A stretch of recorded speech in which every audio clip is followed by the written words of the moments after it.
प्रश्न क्रमांक 2. प्रश्न क्रमांक 31,832. अध्यक्ष महोदय छापलं.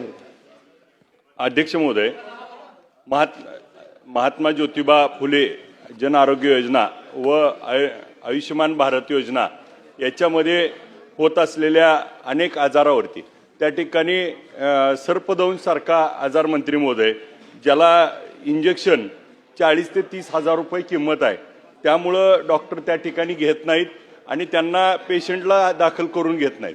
नंतर आत्महत्या ज्याची केलेली केस आहे त्याला देखील या योजनेमध्ये समाविष्ट मंत्री महोदय होत नाही. मग अनेक त्या ठिकाणी अडचणी येतात. मग अपेंडिक्स सारखे नेत्र सर्जन किंवा छोट्या छोट्या शस्त्रक्रिया देखील आपल्या इथं करायच्या असतील तर ओपीडी वरती त्या ठिकाणी प्रतीक्षा आहे आणि मग आपल्याला त्यामध्ये वेळ लागतो.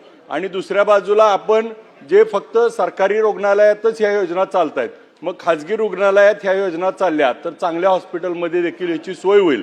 परंतु सोलापूरचा एक उदाहरणार्थ सांगतो. सोलापूरचे समन्वय म्हणून नागराज गुजरे म्हणून आहेत, तर ते हॉस्पिटलवाल्याकडनं 10 ते 15 हजार रुपये घेतल्याशिवाय त्या ठिकाणी त्यांना तुमची योजना चालवायची आहे तर एवढे पैसे दिल्याशिवाय त्या ठिकाणी हप्ता मागतात.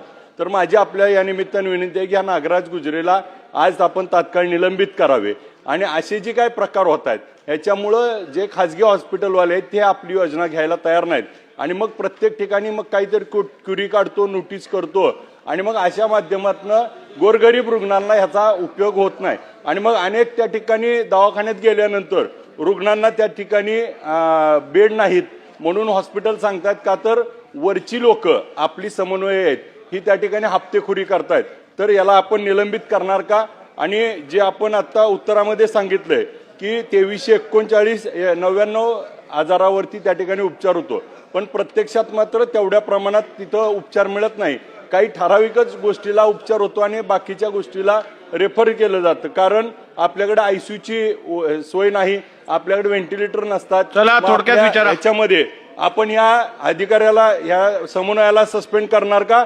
आणि सर्पदंश आणि आत्महत्या याच्यासाठी सर्पदंशसाठी पॅकेज वाढवणार का आणि आत्महत्याला यामध्ये समाविष्ट करणार का? अध्यक्ष महोदय, सन्मान्य सदस्य अभिजित पाटील साहेबांनी महात्मा फुले आरोग्यदायी योजनेच्या एकूण कामकाजामध्ये विशेषतः सोलापूर जिल्ह्यातल्या डिस्ट्रिक्ट कोऑर्डिनेटरच्या संदर्भात तक्रार केली आहे. मला असं वाटतं की या संदर्भात महात्मा फुले आरोग्यदायी योजना ही लोकांना एकही रुपये न देता सगळे मोफत उपचार देण्याची जबाबदारी असणारी राज्याची महत्त्वाकांक्षी योजना आहे. अशा योजनेमध्ये जो कोण चुकीचं काम करत असेल त्याच्यावरती तात्काळ कारवाई आम्ही करू. आजच्या आपल्या सूचनेप्रमाणे 1 आठवड्याभरामध्ये याची चौकशी करून तात्काळ आम्ही त्याचा चार्ज काढून घेऊ आम्ही आणि चौकशी बघून त्याच्यावरती कारवाई करू. ठीक आहे.